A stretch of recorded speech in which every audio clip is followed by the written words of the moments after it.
Hey, good day everyone, it's Duncan from Overland Journals. Today's video is something some of my subscribers have been asking me for a while, and that's how I maintain my 80 series.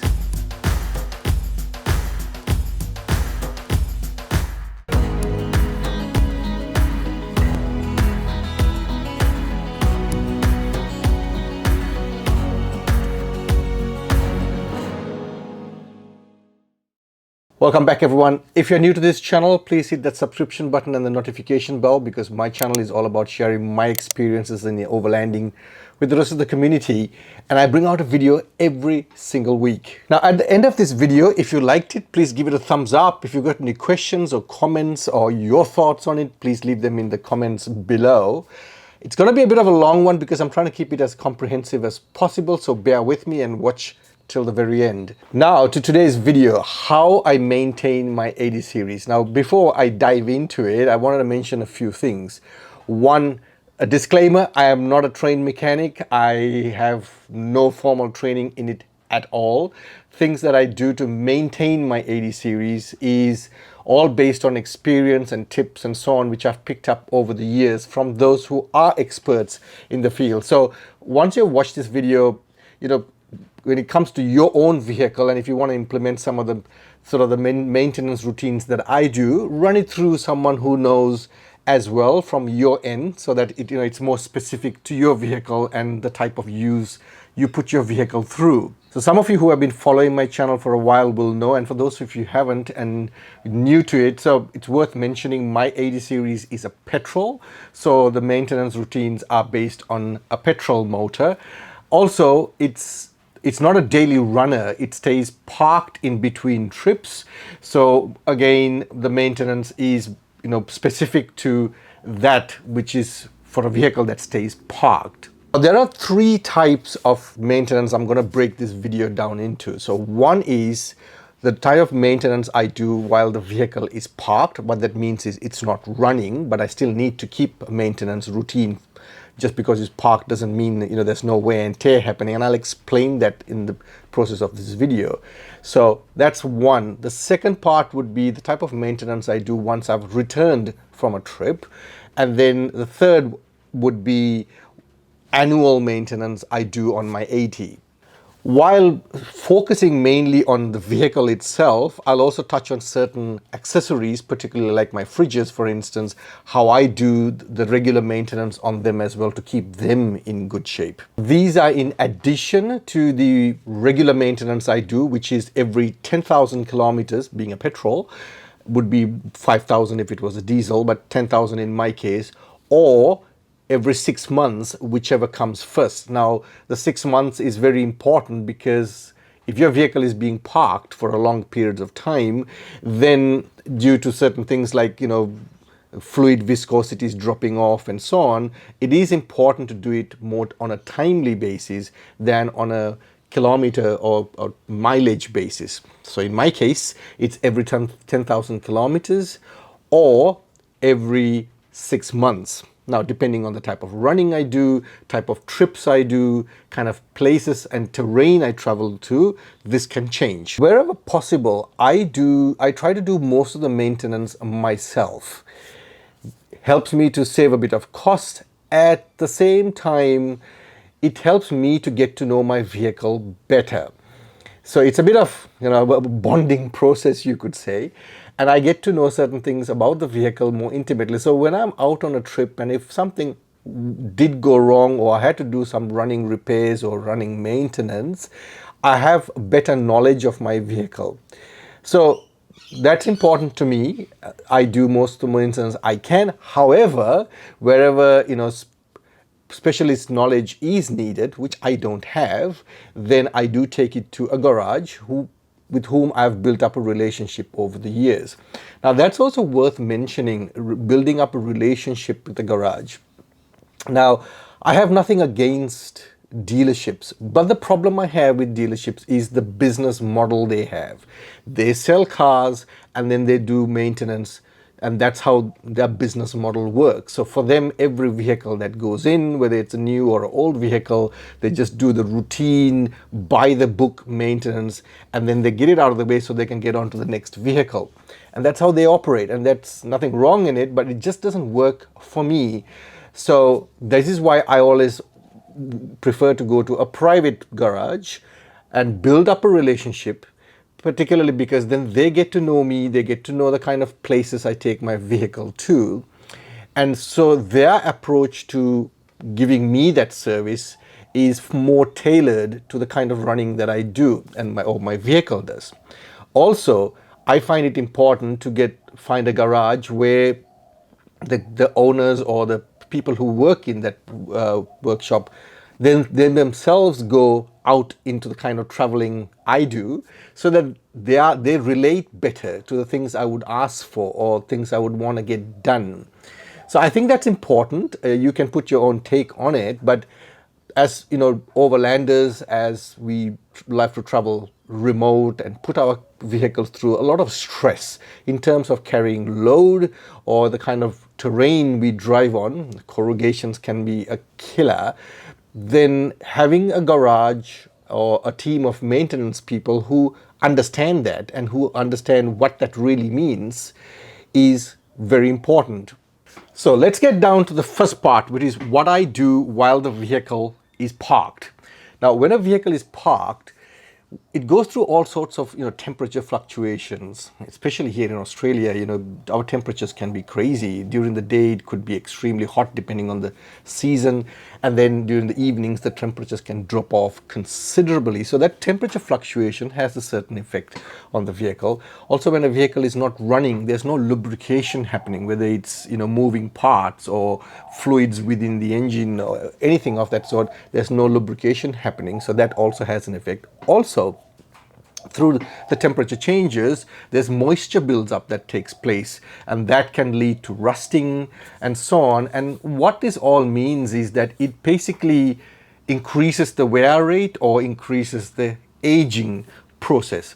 It's a bit like us, if we spent our 95% of our time sitting in front of a TV, eating and drinking and getting absolutely no exercise, then we're going to age real quick.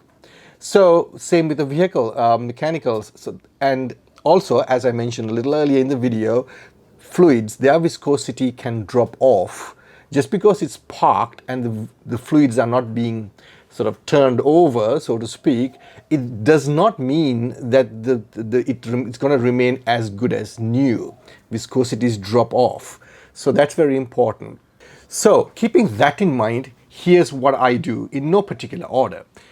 Let's start with batteries. Now, those of you who's been following my channel or watched my video on what happened to my battery during my recent trip to the Flinders would know I didn't quite maintain it as well as I should have. I relied on a solar system, which didn't really work. So now I've gone into a trickle charger, which comes off the mains. And ever since I did that, they've been working superbly. So both my main battery and my auxiliary battery are on trickle chargers. They're topped up all the time. So that's as far as batteries go. Then every third day, and I have to mention, every third day I start the engine and I let it idle for about 30 minutes. Now, something I do as a habit is I always check fluid levels before I crank the engine. It's not necessary, you could say, unless your vehicle's got leaks and stuff like that. Thankfully, my 80 doesn't have any leaks. Whatever leaks I have, I get them fixed real quick. But nevertheless, I check fluid levels anyway before I crank that engine every third day. And as I said, I try to do it every third day. That will be the best discipline. But sometimes, life gets caught up in, and it never happens. But every third day, I try to run it for about 30 minutes idling. And what that does is that sort of, gets those fluids running and gets them turning over, builds up the temperature, and basically any moving parts within the engine. So not so much to do with your gearbox or your drivetrain, but more to do with the engine. Those fluids get running around and gets the lubrication process going. Then every second week, again, every second week, I take it up for a drive up the freeway floor it, keep it to the speed limits, and up. Once I'm in the open country, I can do about average about 90 to 100 k's, and I do a round trip of about 80 to 90 kilometers, sometimes a bit shorter depending on how much time I've got available. Try and stick to that 2 week routine where I take it out for a run, give it a good burnout, so every single moving part gets turned over, that lubrication process happens, any soot or whatever that's been built up will get kicked out through the exhaust system, and that helps that engine to keep itself in good shape. As far as accessories are concerned, when it comes to while the vehicle stays parked, the two things I mainly sort of keep an eye on are my fridges. I've got two fridges in my 80, as well as the water bladder. Now let's start with the fridges. Fridge is pretty similar to the engine, particularly the compressor that needs to be turned over so that the lubrication process happens. So what I do is, again, every 2 to 3 weeks, or at least once a month, let's put it that way, I run the fridges for about 48 to 72 hours. Now, I don't want it to drain on the batteries, so what I do is I plug it into the main power supply from the wall socket, and I run them, like I said, for about 2 to 3 days. As far as the water bladder is concerned, now the kind of material the bladder is made out of, it needs a certain amount of moisture to keep it from going brittle, and that's what the manufacturer had said in the maintenance manual that came along with it. So what I do is I always keep a little bit of water in the bladder. But then what that means is that the water can go a bit bad or stale if I keep it for way too long. So again, once a month I drain that water out, flush it a bit, and then put a little bit back in again, so that that moisture levels are maintained within the bladder. Also worth mentioning is the winch. Depends on how often you use your winch. I have been very fortunate. I've had that winch for as long as I've had the vehicle, but I've never used it. So perhaps I got very lucky, but I've not used it. Now what that means is the winch needs a bit of movement as well. The rope needs to be reeled out and in again. So that's a process I try and do at least once in a few months, depending on traveling and so on. So I pull the rope out entirely, and then I reel it back in again, and I do that process just to keep the winch maintained. So if you've got a winch, perhaps that's something you need to think about, or maybe you're already doing it. Now to what I do after a trip. Now this pretty much depends on how that particular trip was in terms of terrain, how much load and how much stress I put the vehicle through. So for instance, in the recent Flinders trip that we did, and those of you who watch the videos would know, that was back in July. This video is being made here now in October. After that trip, I didn't really bother with too much of this maintenance that I'm going to talk about, and that's particularly because I would say 95% of that trip was on blacktop. Didn't do any off-road traveling as such, so it didn't get put through the usual stresses it would have got put through. However, having said that, if my trip was one of those typical trips where I did a lot of corrugation, a lot of dust, mud perhaps, and so on, then what I wouldn't normally do, as soon as I've come back, obviously get the vehicle washed and cleaned, I would, in my own time available, I would go through the vehicle and I would check everything I possibly can, whether it's in the engine bay, underneath, drivetrain, and I would also go through my accessories, like your bull bar, my swing out wheel carrier, and so on, and I check for loose bolts and nuts. Even things like the light bars, the camping floodlights that I've got mounted around the roof rack itself, anything, because corrugations particularly can put a lot of stress on a vehicle, and therefore things get rattled and then things work itself loose. So what I do is then I go through all this after a trip. Sometimes I do this during the trip as well, but I'm more particularly focusing on what I do while, when I got back. I go through all these and I make sure I tighten up everything that I can possibly find out and figure out.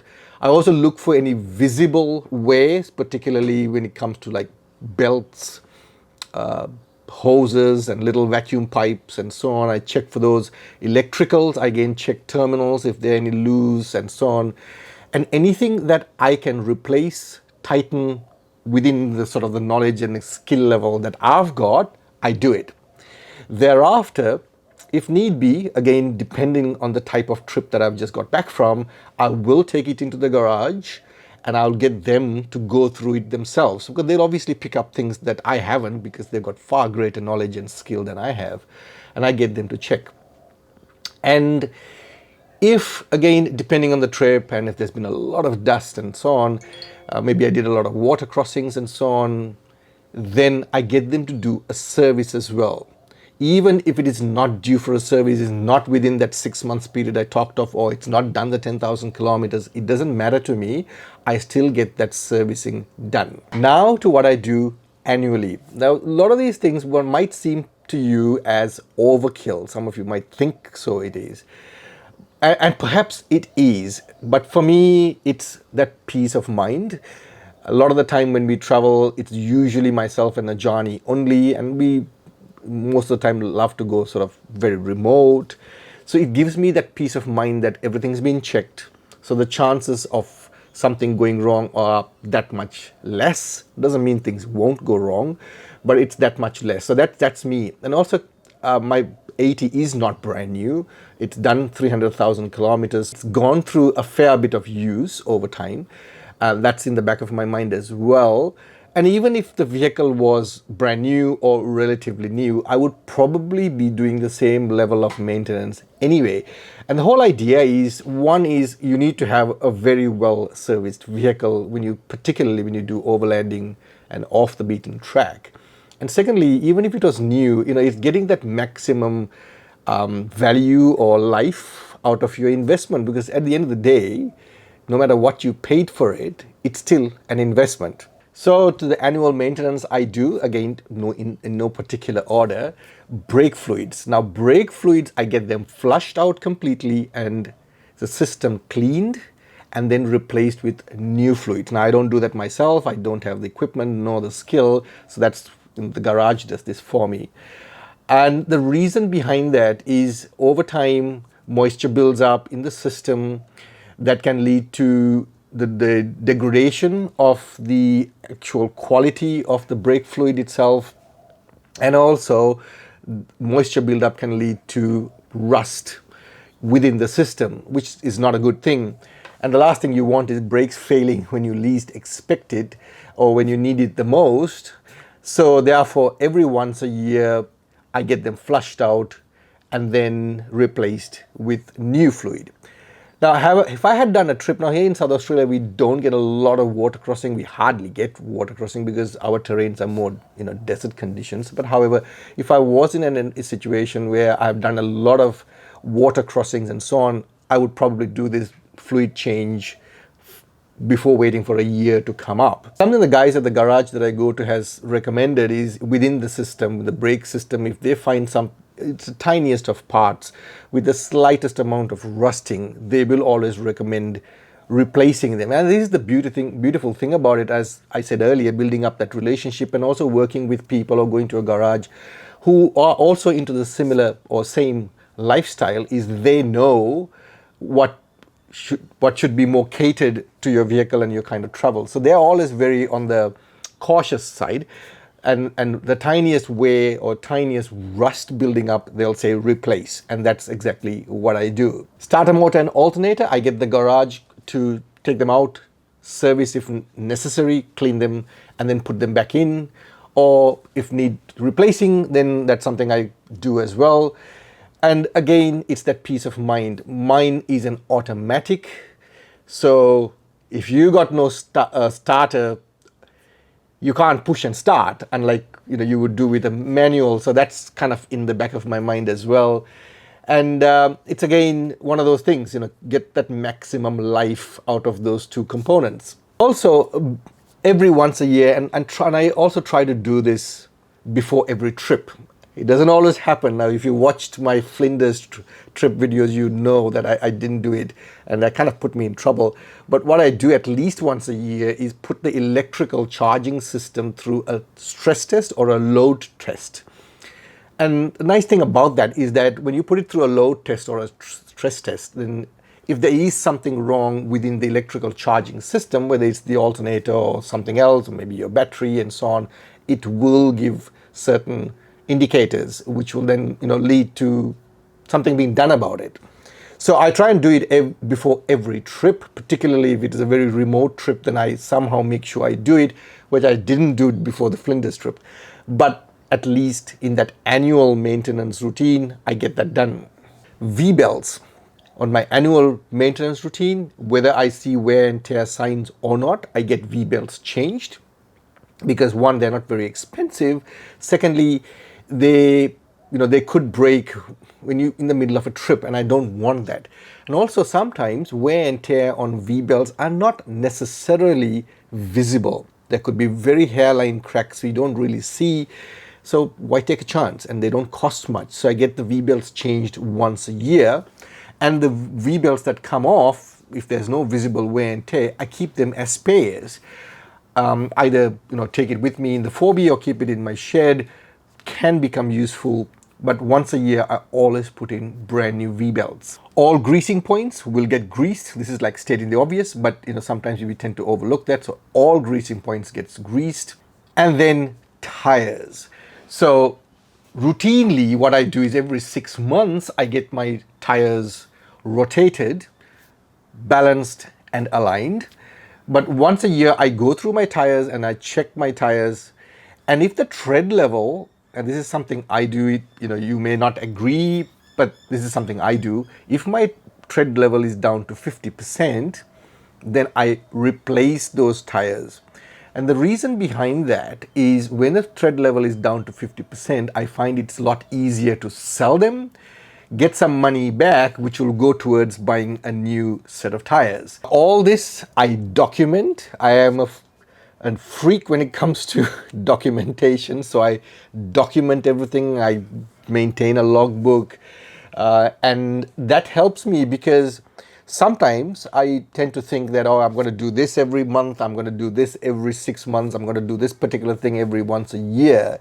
But I have been in situations where I haven't kept a running record of any of these things, and I've completely forgotten. And I thought, oh wow, a year's gone by, and I thought it was only 6 months, and it happens to me.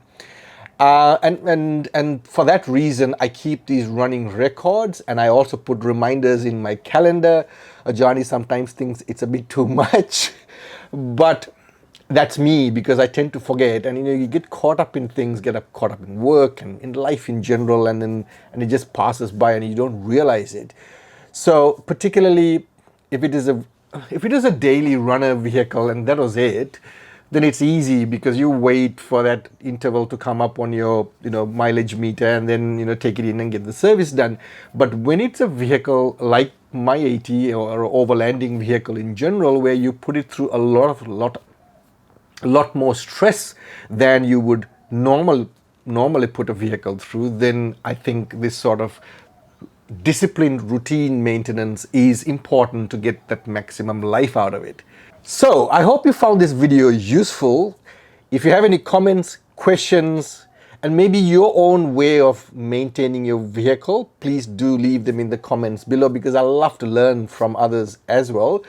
And if you liked it, give it a thumbs up. If you haven't subscribed already, hit the subscription button because I bring out a video every single week. And I'll see you again in another video in a week's time.